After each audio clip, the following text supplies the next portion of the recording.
I went to CVS for cold medicine and saw my fiancée at the counter with a guy hugging her from behind. She texted me, "I'm still at the dentist," when she turned around and saw me. I didn't expect anything unusual that afternoon. I only stopped by CVS because I was sick and needed something strong enough to break the fever creeping into my bones. It was the middle of a weekday, quiet, boring, and predictable. All I wanted was cold medicine so I could go home, lie down, and drift off for a few hours. Renee had texted me earlier saying she was still at the dentist getting some long procedure work, so I figured I would grab what I needed and leave without thinking about anything else. The sliding doors parted and that familiar sterile smell of detergent and citrus hit me. I headed straight toward the medicine aisle with no intention of staying longer than necessary. My head floated, my throat burned, and I just wanted to sleep. I picked up the strongest cold relief box I could find, turned around in a daze, and that's when everything inside my life snapped like a branch under weight. I saw Renee, not in scrubs, not looking tired from a long dental appointment, not even pretending to be busy. She stood at the front counter, leaning back into a man who had his arms completely wrapped around her waist, hugging her from behind as if they were a couple shopping for weekend snacks. His chin rested on her shoulder. He had this comfortable closeness with her that took time to build, not something that forms from casual interactions. Renee laughed at something he whispered, a light, carefree laugh I hadn't heard from her in months. For a moment, I assumed the fever was messing with my vision. I blinked several times, trying to make sense of what I was seeing. But the scene didn't change. She was there. He was there. They were together. Then my phone buzzed in my pocket. I pulled it out with one shaky hand. A message from Renee popped up. "I'm still at the dentist. The anesthetic is making my jaw numb. I'll call you later." She sent that text while a man she hadn't even mentioned to me held her like a long-term partner. My heart didn't break in some dramatic fashion. It just fell silent, as if refusing to respond. Everything inside me slowed down to a crawl. I could hear the beeping scanner at another register, the faint music overhead, and the soft conversation of two elderly women behind me. It all blurred into background noise while the image of Renee and that man sharpened. The guy shifted his arms and leaned down, pressing his lips against the side of her head in a way that made it unmistakable that they were intimately involved. She reached up and touched his hand with a familiar affection, still unaware I was standing 30 feet away. I didn't hide. I didn't step back. I didn't duck behind shelves. I walked toward them. My feet moved on instinct, steady and calm. The surreal nature of the moment gave me a strange sense of control, like I had stepped outside my own body and was watching everything unfold from above. Renee turned around, probably to grab her receipt, and saw me. Her entire face dissolved. She froze with her mouth slightly open, the color draining, eyes widening so fast I heard a tiny gasp escape her throat. The shopping bag nearly slipped from her fingers. The man behind her didn't understand at first. He kept his arms around her waist and looked at me with a polite, confused expression that lasted maybe 1 second before he sensed the tension in her body and slowly released her. Renee tried to speak. Nothing came out. The cashier went still. The beep of the register stopped. A couple near the gift card rack turned their heads. The man finally stepped to the side. He wasn't embarrassed. He wasn't defensive. He looked calm, almost too calm, and he addressed her by a nickname I had never heard in my life. It hit me harder than anything she had done physically. Nicknames don't come from nowhere. Nicknames come from time, routines, and intimacy. Renee whispered something to him, but I heard none of it. My ears were still ringing from the one simple fact hitting me like a brick. She texted me she was at the dentist while this man had his arms wrapped around her inside a CVS in broad daylight. I didn't approach her to shout. I didn't want to fight. I wanted truth, and the fastest way to get it was to keep everything right where it was. Public, open, impossible to bury under excuses. Renee stepped toward me with trembling hands, mumbling that she could explain. She pointed toward the door, wanting me to follow her outside, probably hoping to spin some half-story in private. I didn't move. I stayed rooted in that spot because silence and a calm stare would fracture her lies faster than anything else. Then the man looked at me, nodded, and said something that turned the entire situation on its head. He mentioned a plan they had later that week, something she clearly didn't expect him to bring up in front of me. Her reaction gave it all away. She snapped her head toward him with panic in her eyes, shaking it slightly, as if trying to warn him. That was the first major shift. It wasn't a random guy flirting with her. It wasn't a moment of weakness. It wasn't a misunderstanding. This was planned, repeated, organized. The cashier discreetly stepped back from her register and pretended to reorganize bags, but she was listening. The couple near the gift cards was fully invested. Even a kid near the greeting cards had stopped flipping through Pokemon packs. Renee's voice finally broke through her panic. and she pleaded for me to come outside with her. She kept insisting there was a misunderstanding. She couldn't hide that she was terrified. Not terrified of losing me, terrified of what I already knew and what I could expose. I didn't move. I wanted the truth handed to me without negotiations. The man watched both of us, then exhaled and admitted something that dropped the entire room into complete silence. He said she told him she was previously engaged, but the engagement had ended months ago. According to him, I was the ex who kept texting her trying to get her back. He even added that he felt sorry for me because she described me as someone who didn't know how to let go. Renee's legs nearly buckled. That statement changed everything. Now the betrayal wasn't just personal. She had rewritten our relationship to him. She created a whole new identity for me without hesitation. I didn't respond to her or him. I simply placed the cold medicine on the counter, nodded once to the cashier, and walked out of the CVS doors without saying a single word. The quiet exit wasn't dramatic. It wasn't emotional. It was the only way I could keep control of the situation without letting chaos carry me. Renee followed me outside, grabbing my arm and begging for a chance to explain. Her voice cracked. She kept saying she didn't want a scene in front of strangers. She was terrified of losing control of the narrative. That was obvious. She tried to say that the man meant nothing, that they only met for lunch sometimes, that she hadn't told him about me because she wanted to handle things slowly. None of the excuses mattered. She had been hugged, kissed, and called a private nickname inside a store while lying to me through a text message. The more she talked, the clearer it became that she didn't even know which version of her own lies she should stick to. I didn't say anything. I just unlocked my car, got inside, and closed the door. She tried to open the passenger side, but I locked it before she could pull the handle. She knocked on the window with shaking hands, but after a few seconds she stepped back, watching me drive away. My fever was still there, but now my head throbbed for a different reason. The cold medicine sat forgotten at the counter. I didn't care. I drove home with a feeling that was not sadness and not anger, more like the realization that the entire foundation of the person I lived with had been built on unstable ground. Renee called me 7 times on the way home. I didn't answer. She texted long paragraphs that shifted between apologies, denials, explanations, and dramatic pleas. None of it matched what I had seen with my own eyes. When I arrived at our apartment, I sat in the parking lot for a long minute, staring at the steering wheel, letting the quiet swallow me. My life hadn't collapsed. It had simply revealed itself. I went upstairs, opened the door, and the apartment looked exactly the same, but nothing inside it felt familiar anymore. Her shoes by the wall, her cardigan on the chair, her half-finished smoothie in the fridge. All of it felt like props left behind after an actress walked off stage. My phone buzzed again. It was her sister Marta. She wrote, "I need to talk to you alone. Please don't tell Renee yet. I know something she's been hiding." I didn't answer her either. But that message planted the first seed of what would become the next explosive shift, something that would make the CVS moment look almost small compared to what came afterward. The day wasn't over. Not even close. Everything was only beginning to unravel. I stayed inside the apartment with the lights off for nearly an hour after Marta's text, not because I needed darkness, but because silence made everything sharper. It felt like someone had ripped the surface off my life, leaving the wiring visible. Every sound felt amplified. Every vibration of my phone felt heavier. When Marta texted again, it wasn't the timid message of someone afraid. She wrote, "Adrian, please. I can explain before she gets to you." Before I could even process the meaning, someone knocked 3 times at the door. Not a faint knock. Firm, confident, urgent. For a second, I considered ignoring it, but it came again faster, accompanied by a familiar voice. "Adrian, it's me. It's Marta. Please open." I hesitated, but curiosity pushed me to the door. When I opened it, Marta stepped inside immediately, glancing behind her as if Renee had followed her. Marta and Renee looked nothing alike. Renee always carried herself with polished confidence, while Marta had a nervous, jittery energy, as if she constantly anticipated problems.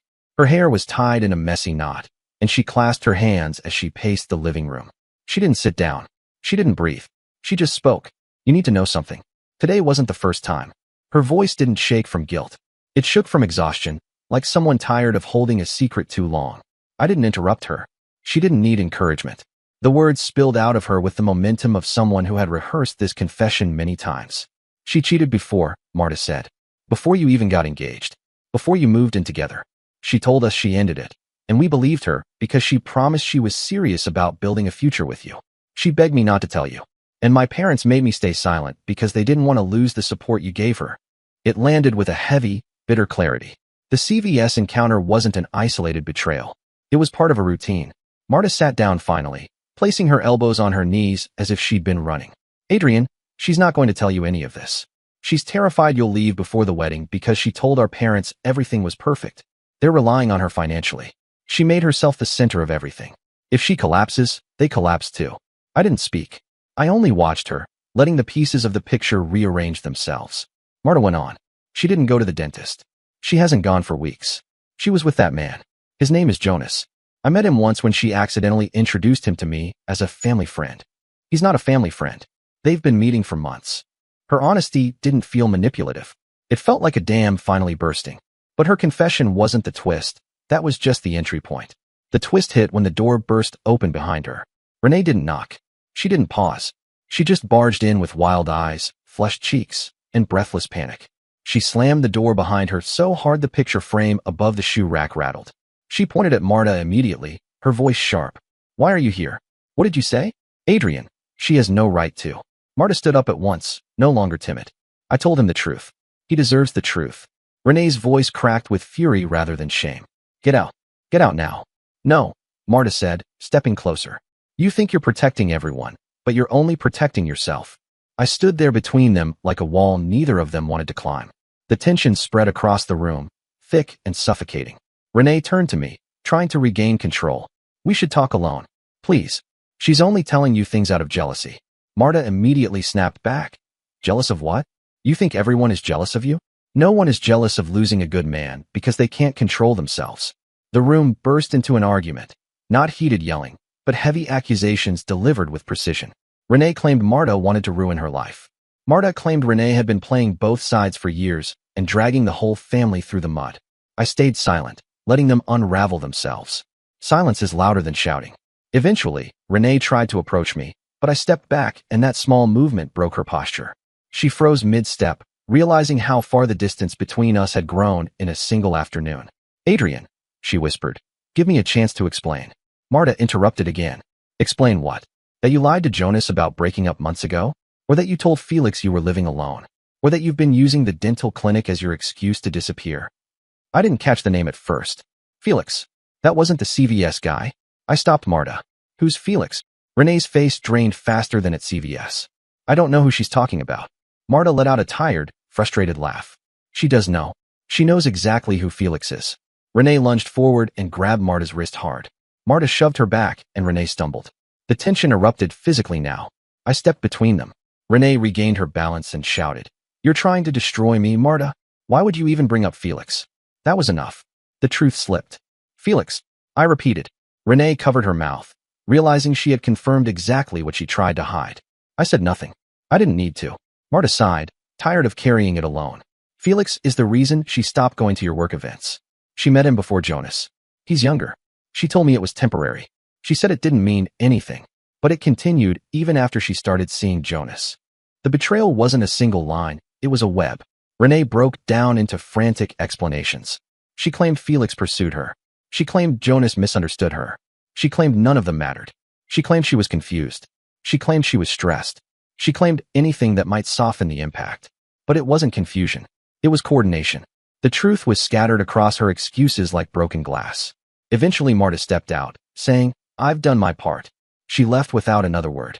Renee collapsed onto the couch, burying her face in her hands. I didn't sit next to her. I didn't put my hand on her back. I didn't lean in. Instead, I asked one question. Did you ever end anything with anyone? She looked up at me with swollen eyes and gave the most revealing answer of the entire night. I was going to. Not I did. Not it ended. Not I promise. I was going to. Her timeline never matched reality. Her plans never aligned with her actions. Her words never aligned with her behavior. She had lived parallel lives and assumed no one would ever compare notes. I stood by the door and told her I needed air. She begged me not to leave, but I walked out anyway, letting the door lock behind me. Outside, the cold evening air sobered me. My fever remained, but the shock had burned away most of the lethargy. I walked without direction until I reached the parking lot. I got into my car, but didn't start it. I just sat, breathing, letting everything rearrange itself. Then my phone rang, not a call, but a video message from an unknown number. A man appeared on the screen, sitting in what looked like a small, cluttered living room. He had the kind of tired expression someone gets when they are about to say something they don't want to say, but feel obligated to. He introduced himself. Hey, Adrian. My name is Felix. I think we need to talk. My stomach dropped. Felix. The second man. The one I hadn't seen yet. The one who wasn't Jonas. He continued. I didn't know she was engaged. I swear. She told me she got out of a long relationship.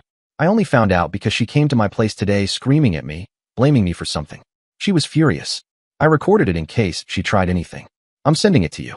The screen cut to shaky footage. Renee outside a small apartment complex, yelling that Felix had ruined everything and made everything fall apart. She screamed that now the other one knows, and that the timing is destroyed. Not feelings, not guilt, not remorse. Timing. Everything about her tone focused on timing. The double life she built wasn't emotional confusion. It was scheduling. The video ended. Felix sent another message. If you want to meet, I'll tell you everything. I didn't respond, but I saved the video. Not as evidence. Not for revenge. Just as a reminder of what had already become undeniable.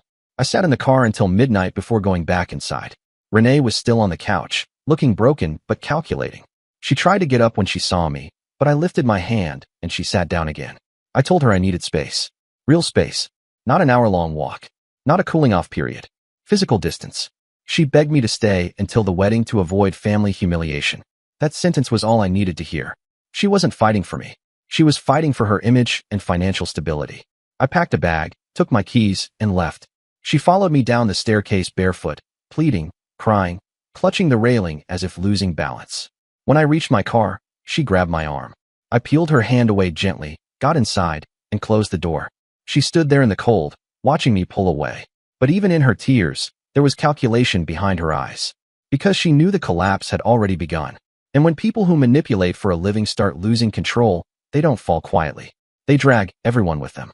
I left the apartment that night with a bag of clothes and drove without direction for almost an hour before finally stopping at my friend Lionel's place. Lionel didn't ask for details. He saw my expression and knew something was broken. He just handed me a spare key and told me the couch was mine. I slept badly, not because of the physical exhaustion or the fever, but because my mind kept replaying the CVS scene, the argument between the sisters, the video from Felix, and Renee screaming outside that apartment building. Each memory felt like a separate punch. The next morning, I woke up on Lionel's couch to 13 missed calls, 17 texts, and 2 voice messages from Renee. She kept insisting she could fix everything. She kept trying to pull me into a conversation I didn't want to have. Each message carried a mixture of pleading, bargaining, and emotional pressure. She never once admitted the full truth. She just kept shifting the narrative. I left my phone on silent and stepped outside for fresh air. My fever had finally loosened its grip, replaced by a heavier clarity. I decided I wasn't going to spend my days piecing things together. The truth was already spilling out on its own. I didn't want detective work. I didn't want revenge planning. I just wanted the truth to fall in front of me without being twisted. And oddly enough, it did. Around noon, Lionel called me from inside and said someone was downstairs asking for me. I expected Renee. Instead, when I walked out to the curb, I saw a car parked crookedly, and Felix stepped out.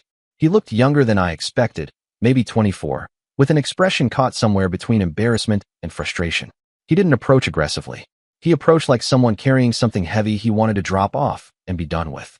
I'm not here to start anything, he said. I'm here because she came after me again this morning. She's losing it. I didn't invite him inside. We stood next to the parked car, 2 strangers bound only by the fact that the same woman had built lies around both of us. Felix rubbed his face with both hands. She said you ambushed her at CVS. She said I ruined her plan. She didn't tell me what plan, but she was furious that everything collapsed. She's trying to get ahead of this. She wants to control what you know. What did she tell you about us? I asked. He sighed. That you were her ex. That you were obsessed.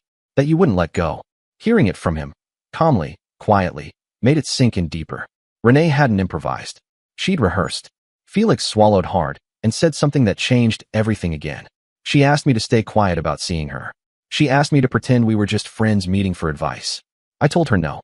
She threatened to tell people I was harassing her. He looked at me with tired eyes. That's when I realized she'd done this before. I didn't doubt him. Not anymore. Felix handed me his phone. I want you to see where she's been meeting me, and where she met Jonas. It's the same place. He pulled up the location, an apartment complex 15 minutes away. The same one from the video he sent the night before. The same place I saw in the background behind Renee as she screamed at him. He said, she used to come twice a week. Different times. Different excuses. She kept saying she was overwhelmed at home and needed breaks. I didn't know she was engaged. When I found out, I ended everything. She didn't take it well. He wasn't lying. He didn't have the posture of someone inventing a drama. He looked like a guy who had been dragged way deeper into chaos than he had signed up for. Felix put his phone back in his pocket. I'm not trying to be in your life. I just want her to stop showing up at my door. We both stood in awkward silence. Eventually Felix nodded and left. No dramatic exit. No emotional plea. Just a man returning to his life. I got in my car and drove to the apartment location Felix had shown me. I didn't text Renee. I didn't warn her. I didn't want answers from her. I just wanted to see what she had built behind my back. The complex wasn't nice. It wasn't even average. It was one of those older buildings with faded paint and cracked pavement. The parking lot was half full. I parked across from the entrance and leaned back, watching. I didn't expect anything. I just wanted to understand the truth of her routine. An hour passed. Cars came and went. A dog barked from an open balcony. The cold air seeped in through the cracked window. Then her car pulled in. Seeing her step out of the driver's seat confirmed everything. She looked around anxiously, checking every corner as if expecting someone to appear. She wasn't meeting Jonas. She wasn't meeting Felix. She wasn't meeting anyone I recognized. She knocked on a door on the second floor. Moments later, a man opened it. I recognized him instantly. The man who hugged her in CVS, Jonas. He grabbed her wrist and yanked her inside quickly, glancing around the hallway before slamming the door shut. I wasn't surprised he lived there. I was surprised at what happened 20 minutes later. Renee came out first, wiping her face like she had been crying. She held her phone tightly, pacing near the railing. Her breathing looked uneven. She kept checking the parking lot nervously, as if expecting me. I stayed completely still in my car. She didn't see me. Then Jonas stepped out behind her. He wasn't affectionate now. He wasn't gentle. He was angry. They argued. I couldn't hear the words, but their movements spoke clearly. Jonas paced. Renee clutched his arm and tried to calm him. He shook her off. She grabbed his sleeve again. He stepped back and pointed toward her car with sharp motions. Then he said something that made Renee stagger. Her body froze. Her shoulders lowered. She wrapped her arms around herself like she had been exposed. Whatever he said wasn't soft. It wasn't comforting. It wasn't romantic. It was rejection. She walked down the stairs slowly, head lowered, and got into her car. Jonas didn't follow. He slammed the door to his apartment with enough force to echo through the lot. I didn't chase her. I didn't confront her. Instead, I watched her drive away in the opposite direction of home. 5 minutes later, the door opened again. Jonas stepped out with his phone pressed to his ear, pacing the walkway. He wasn't calling Renee. He was calling someone else. The tone of his voice, sharp, irritated, defensive, told me he was trying to get ahead of something. My phone buzzed. A new message from an unknown number. I opened it. A single text. You should know she came to my job and told them things about you. You need to be careful. The message was signed. Jonas. He didn't know I was watching him from below. He didn't know I'd seen everything. But he knew enough to warn me. Renee wasn't losing control. She was fighting to keep it. And she was dragging both of her men into the battle. The collapse had officially begun. I didn't go home that night. I didn't tell Renee where I was. I let silence do the work. Every hour I stayed away, she spiraled harder. My phone showed 30 missed calls by morning, half of them voice messages full of rushed breathing, apologies, and shifting explanations. She alternated between begging and blaming. It was the same rhythm she used every time something threatened her carefully built version of reality. But the truth didn't need my interpretation anymore. It was speaking clearly through everyone else involved. That morning, I made a decision. I didn't want endless arguments. I didn't want long text wars. I didn't want explanations crafted to twist facts. If the truth was going to come out, it needed to happen in one place, in front of everyone, where no one could adjust their story or hide behind selective memory. I spent 2 hours arranging it. A restaurant I knew would give me a private room, a specific time, a simple message to each person involved. Renee, her parents, her sister Marta, Jonas, Felix. I didn't explain details. I simply wrote, we need to clear everything at once. Meet me at 6:30. To my surprise, they all agreed. When I arrived first to the back room, I felt the strange calm of someone who had nothing left to lose. The waiter dimmed the light slightly and asked if I needed anything before the others arrived. I told him water was enough. Renee came first. She walked in with the expression of someone bracing for judgment. Her hair was tied neatly. Her makeup was flawless, almost too flawless, as if she'd been preparing for a performance. She approached the table slowly. Adrian, thank you for meeting. I know things got out of hand. Before she could launch into a crafted speech, the door opened again. Her parents entered. Her mother had a stiff posture. Her father looked tense, his mouth pulled into a thin line. They nodded at me politely, but suspicion lingered in their expressions, as if they had already chosen a side. Then Marta arrived. She didn't greet anyone. She simply sat down, keeping her eyes on the table. The air tightened when Jonas walked in. He looked uncomfortable, like someone forced into a meeting he wished he had avoided. He didn't sit immediately. He stood near the door, hands in his pockets, observing everyone. Lastly, Felix entered. He hesitated when he saw Renee's parents, but he took a seat without comment. Renee's father finally cleared his throat. What exactly is this about, Adrian? I didn't start with accusations. I started with the truth. I explained what I saw at CVS. The hug, the kiss, the lie about the dentist, the text she sent me while standing in the arms of another man. I kept my voice steady. I didn't dramatize it. Renee's mother covered her mouth in shock. Her father's jaw clenched. Renee tried to interrupt. I told you already. I lifted my hand. She fell silent. Then I explained the confrontation at the apartment complex. I described seeing Renee and Jonas arguing outside his door. The anger, the rejection, the way it looked like a breakup rather than a misunderstanding. I explained that Jonas had messaged me afterward, warning me she'd shown up at his job. Renee's parents turned toward Jonas with sharp eyes. He exhaled and finally sat down. I didn't know she was engaged, he said. She told me it ended months ago. When I found out the truth, I told her we were done. She didn't take it well. Renee's mother looked horrified. Before Renee could react, I turned to Felix. He spoke without pressure. I ended things too. She came to my door 3 times this week. She screamed at me this morning. She said Adrian was ruining her life, and Jonas betrayed her. She blamed everyone except herself. Renee's father snapped his gaze to her. Is this true? Renee's voice trembled. They're twisting everything. They don't understand. Marta cut in. Dad, she lied to all of us. She's been cheating with both of them. And before the engagement. And she made me lie for her because she didn't want Adrian to leave. Renee's composure cracked. Marta, shut up. You're making this worse. No, Marta said. You made this worse when you told Felix that Adrian wouldn't leave you alone. And when you told Jonas your engagement ended.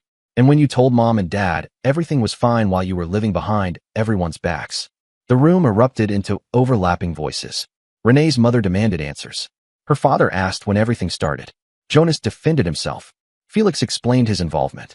Marta repeated that she had tried to warn the family long ago. I let them speak. I let it all unfold in front of everyone. And then the final blow came from someone I didn't expect, Renee's father. He leaned back in his chair, eyes cold, expression heavy.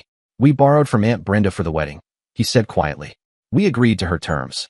Renee promised this marriage would stabilize everything. She signed her name on the loan agreement. I hadn't known about the loan. I hadn't known Renee promised anything.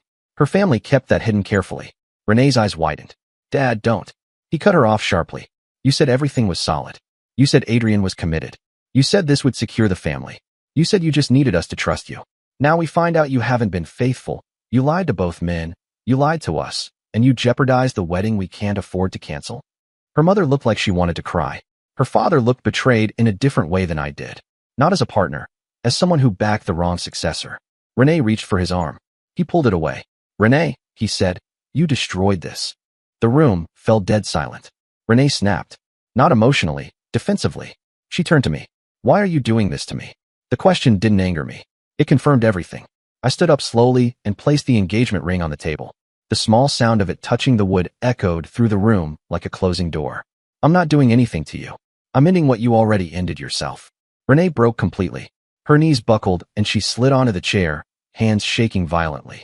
She tried to gather her thoughts, but they scattered faster than she could speak. There was nothing she could adjust, nothing she could twist, nothing she could control. I walked toward the exit. No theatrics, no final speech, just truth. Before I reached the door, Jonas stood up. I'm sorry for my part in this, he said. I didn't know. I won't be contacting her again. Felix nodded as well, adding, me neither. Marta mouthed a quiet thank you. Renee didn't move. I stepped out of the room and didn't look back. Consequences in the days that followed. This part wasn't fast. It wasn't explosive. It was steady, exactly like real life. Renee's parents canceled the wedding to avoid further embarrassment. The deposits were lost. The loan repayment began immediately. Her father refused to cover it alone. He placed the responsibility entirely on Renee. Jonas requested a transfer to another clinic to avoid rumors. Felix blocked her number and changed his address after she showed up twice more. Renee's job found out through her mother's loud conversations at a family gathering. The clinic suspended her temporarily for unprofessional conduct connected to Jonas, who had already filed a report to protect himself. She moved back into her parents' apartment, not as a victim, as someone whose choices finally caught up with her. As for me, I rebuilt slowly. I stayed with Lionel for a week, then moved into a small one-bedroom place on my own. I kept my routine simple. Work, Sleep, quiet evenings. No distractions. No chaos. I didn't need revenge. Life handled that part naturally. I didn't gloat. I didn't reach out. I didn't follow her updates. I just moved forward. Some collapses don't need fire. They fall under their own weight. And this one did.